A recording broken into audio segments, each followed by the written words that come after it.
Now, just to push the envelope even further, there's an amazing story in The Holographic Universe by Michael Talbot, which is a story that he personally witnessed, in which a hypnotist hypnotized the father of a young girl.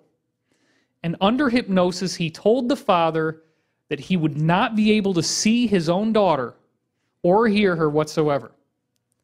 Now, when he comes out of hypnosis under this post-hypnotic suggestion, before he's taken out of hypnosis, the hypnotist puts the daughter right in front of her father. So literally, her body is right in front of his face. He comes out of hypnosis and he's looking around the room and he cannot see her at all. He doesn't hear her giggling. Everybody else is really surprised by this. Then the hypnotist takes a pocket watch and actually pushes it into the small of her back. And he did it quickly enough that nobody in the room was able to see that it was a pocket watch. But then he said to the man who was under post-hypnotic suggestion, "Can you see what I have in my hand?" Now this man actually leaned forward and he's squinting. And sure enough, he was actually able to see that it was a pocket watch, and he was able to read the inscriptions on the pocket watch perfectly accurately, looking through the body of his daughter. Now again, bear in mind that while he was doing this, he appeared to be perfectly conscious. This part of us that's out there having out-of-body experiences, it's not like it only kicks on when you're hypnotized. This appears to be something that's going on all the time. We're just not normally aware of it. But this suggests that physical reality as we know it is much more plastic than we normally consider.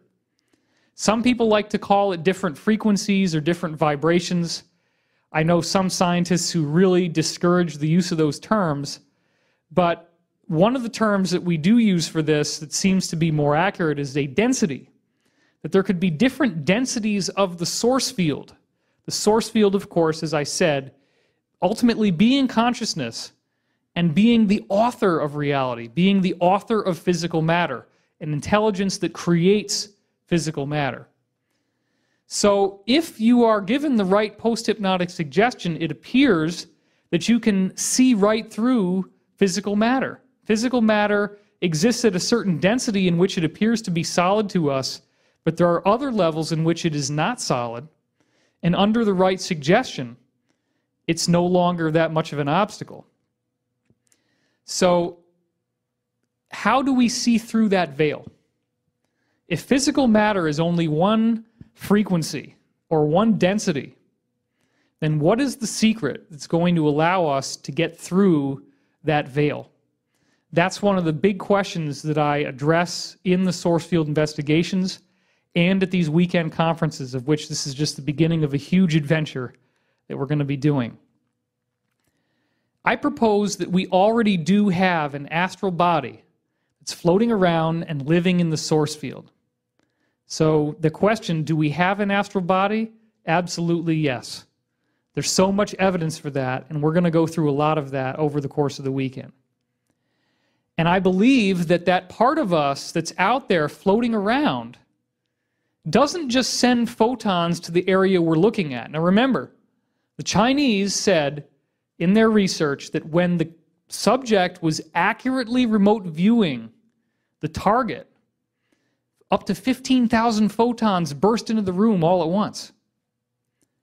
So it appears that we can send photons into a particular area that we're viewing with our mind. So why couldn't we take photons out of that area and bring them back to our mind as well? If we can send photons out, it should be a two-way circuit. And I'm going to talk about that two-way circuit a little bit later.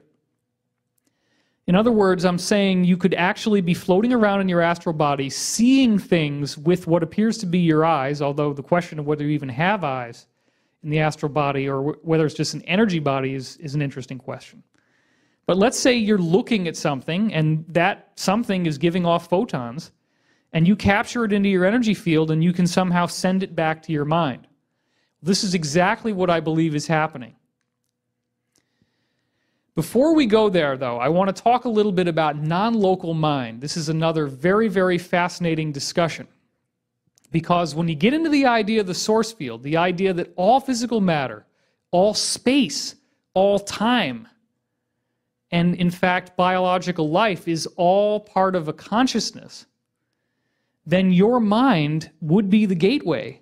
Your mind would be the access point for that infinite consciousness. This changes the whole idea of what thoughts would actually be. We're conditioned to think that thoughts occur in the mind as just something that emerges from the result of electrical activity in the brain. What if thoughts do not simply occur in the mind? What if thoughts are like satellite TV signals? Because as we're sitting in the room right now, we're being bombarded with satellite television, broadband internet movies, satellite radio, cell phone conversations.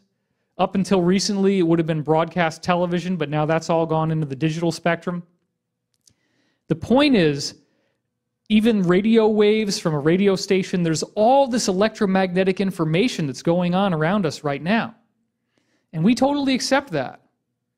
But what we don't ask ourselves is, do thoughts work that way?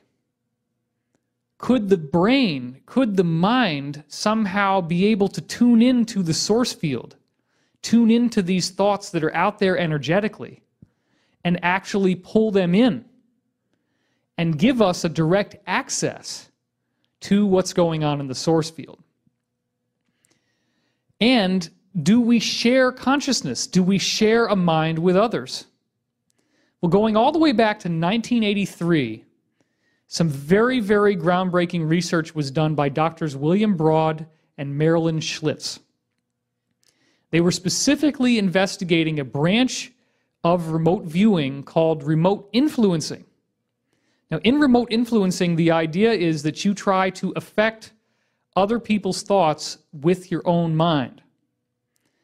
And they were trying to look at it not in terms of any negative thing or voodoo thing like, ooh, let's see if we can get somebody to do something bad or hurt themselves or hurt somebody else. They were actually trying to look for positive ways to use this. So, for example, they found out that if participants came in for this particular study who had a high degree of anxiety, and they put them in a room, and then they went into another room, and the person in there doesn't know that anything's going on. They measure the anxiety level of that person.